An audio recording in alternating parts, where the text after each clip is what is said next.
Hello, everyone, and a special hello to Nigerians. I shall be reading to y'all a story. It is a Nigerian folk tale. It involves Anansi the spider.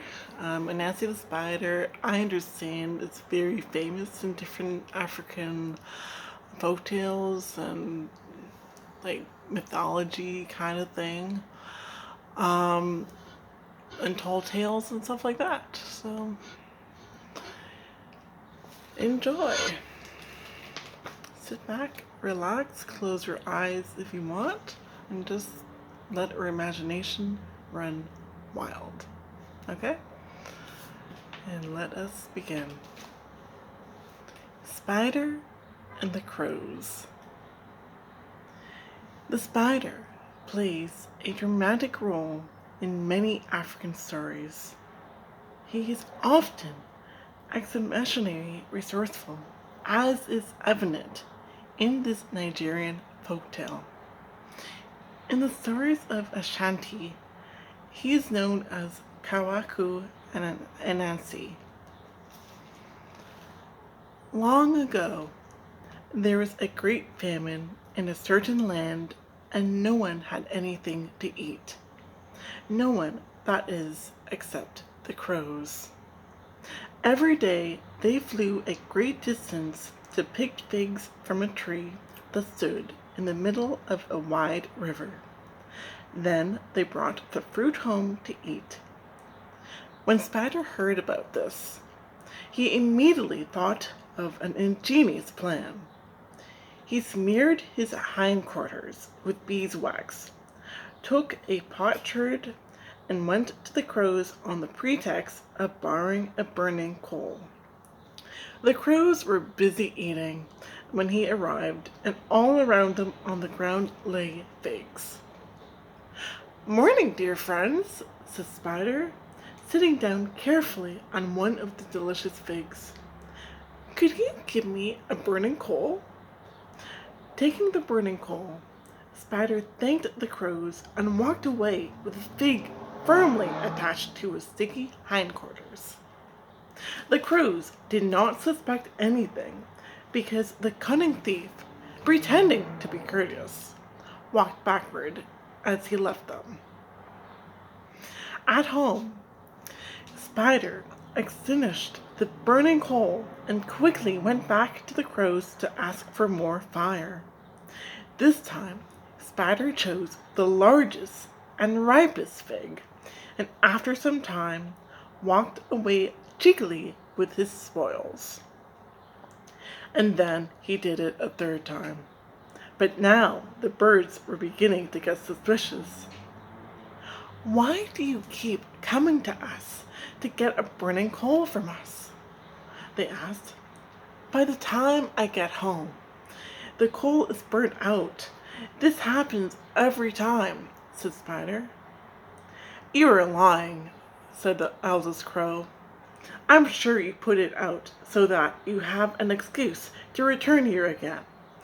You are just after our food, you sly creature." Spider began to cry bitterly. "Oh no, that's not true.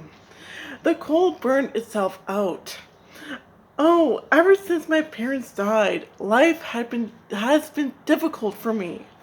When they were still alive, my parents assured me that if I ever needed anything, that I should ask their friends, the crows. Yes, that's just what they said. And now, look at how you treat me." He sobbed. "Oh, stop crying now," said the oldest crow, picking up a fig. "Take this and go home. If you come back again tomorrow morning at daybreak, we'll take you to the fig tree." "Thank you kindly, dear friends, thank you," said Spider, and ran home as fast as his legs could carry him. That night, just as the crows were dozing off, Spider took a bundle of straw and made a large fire near the bird's nest.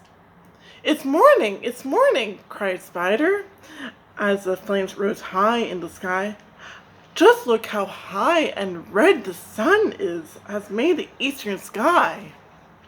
But the oldest crow answered, No, Spider. You made a fire. Wait until you hear the cock crow. Spider crept into the henhouse and disturbed the fowls until the hens began to cackle and the large cock crowed. Wake up! It's morning! Spider cried out once again.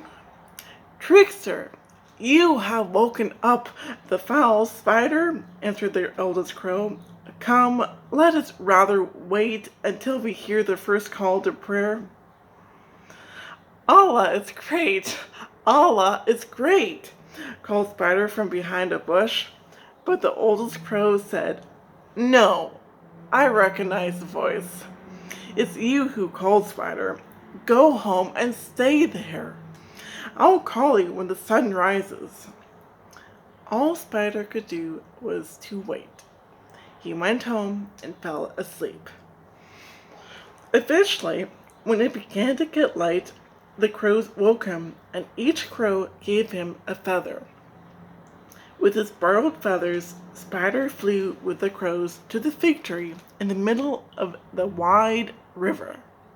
But every time one of the crows wanted to pick a fig, he shrieked, No, you can't! I saw it first! It's mine! And then he would take the fig and put it in his bag. Things continued in this way until there was no fruit left on the tree. Spider picked all the figs for himself, and the crows got none. Now I know that you really are a trickster, the eldest crow said. Angrily, the crows snatched back the feathers that they had lent him and flew away, leaving him alone. And there Spider stayed, all alone in the fig tree, completely surrounded by water, and for the first time in his life, he didn't know what to do. Later, when darkness descended, he began to cry. If I don't want to stay here in the tree for the rest of my life, I'll just have to jump into the air like the crows, Spider said to himself at last. He took a deep breath and plop! He fell into the water right among the crocodiles. And what do we have here? Asked an old crocodile. Can we eat it? Don't be ridiculous, Spider answered quickly, and he began to sob. I'm one of you. Don't you know that everyone has been searching for me for years? I ran away in the days of our grandfathers when I was very small, and no one has ever found me. You are the first of my family members I've met. Spider cried so hard that the tears splashed on the ground. The crocodiles themselves cried crocodile tears. You poor thing, they cried, sniffing loudly. Don't worry, you can stay here with us, in the hole on the bank where we lay our eggs. But one of the crocodiles was suspicious and examined Spider very carefully. We must first make sure that he really is one of us, he thought. Come, let's give the stranger a little mud soup, he said quietly to another crocodile. If he drinks it, then we'll know he speaks the truth. If he doesn't want it, we'll know that he tells lies, and he is definitely not one of us. And so it was done. When Spider saw the gourd of mud soup, he pretended that he was very excited.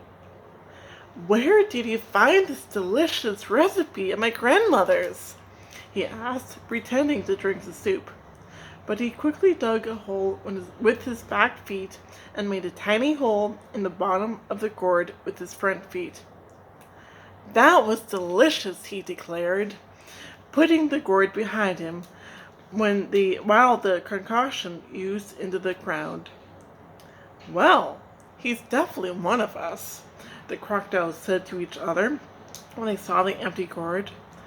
So they allow Spider to sleep in the hole together with a group of small crocodiles and 101 crocodile eggs. No. Before Spider crept in, he said, "Remember now, children, if you hear a plop in the night, don't be afraid. It will just be me burping as a result of her mother's delicious mud soup." When all the crocodiles were asleep, Spider took an egg and threw it into the fire. Plop! The egg burst open. "That's strange, grandfather, uncle of ours burping," said the little crocodiles to each other.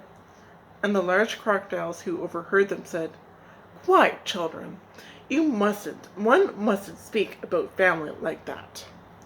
But Spider said, "Leave them alone. They are my grandchildren. They can say what they like." So he baked the eggs in the fire, one after the other, and ate every single one.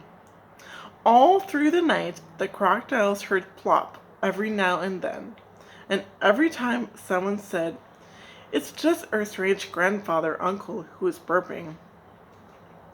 By morning, there was only one egg left. When the adult crocodiles asked the young ones to turn the eggs, Spider said quickly, "Don't worry, I've done it already." Then the crocodiles suggested that the eggs be counted. "I'll bring them out one by one for you."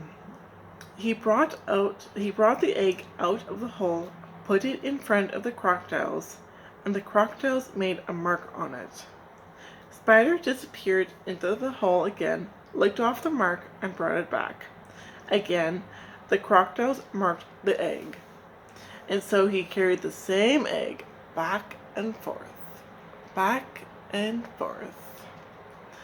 2, 3, 4. The crocodiles counted the eggs until they reached 101. "All of her eggs are still there," they said every day, entirely satisfied. "I'm so glad that I found my blood relatives again," said Spider one day. "But I want to go and fetch my wife and children so that we can all be together." "Go and do so," said the crocodiles, "but come back quickly so that you can play with us again and help us count the eggs." "Of course," said Spider, the trickster. "It's a great game, isn't it? If you help me to cross the river, I'll come back very soon." The crocodiles put him in a canoe, and 2 of them rowed him away. But one of the pair, who thought further than his long snout, did not trust the situation. When they were in the middle of the river, he turned around and said, "Wait a minute. I'm coming back now. I just want to go and check the eggs." And thus the crocodiles discovered the one marked egg. "Such a trickster!" they screamed. "Bring him back immediately. He is not one of us," they shouted across the river. But the crocodile who was rowing the canoe was a bit deaf. "Listen," Spider said to the rower. "They say you must hurry. It's nearly high tide." And he spurred the crocodile on until he was safely on the other side. And so he got clean away. The end. And that is one of the many stories of Anansi the spider. I remember within the past year or so, I was watching the YouTube shorts, a cartoon, 3D animation, clay figures, as well as live action. But I remember I was watching this particular cartoon one. I was looking up Anansi the spider. I was trying to figure out where the origin actually came from. And I found this video. I think it's called the ant. No, the spider and the butterfly, I think it's called. In a nutshell, the spider and this butterfly, they fall in love with each other, and they eventually realize that, like, it's kind of like a Romeo and Juliet kind of story. They realize that they can't, it's like an impossible love triangle, not triangle, but impossible love story because of their natures. But they eventually, they have this child, this brand new bug. Then in the second video, the sequel of the first, again, it's a cartoon. Each video is about 15 minutes long, give or take. Okay, so the second video, I think, is called the spider butterfly or the butterfly spider. I can't remember, but it's a very endearing story. And it actually came from one, it's like a spin-off, so to speak, of the Anansi spider stories. I just found it very endearing. So yeah. Please make sure you subscribe to my YouTube channel, and if you're on Instagram, please follow there. I have lots of videos. I have a few playlists. I have a Charlotte Peggy Swan music playlist. I have a Ruth piano playlist. I have chess. I have prayers. I have other. It's just random stuff. I have an Africa/African playlist. I have a Nigeria/Nigerian playlist as well, and many others.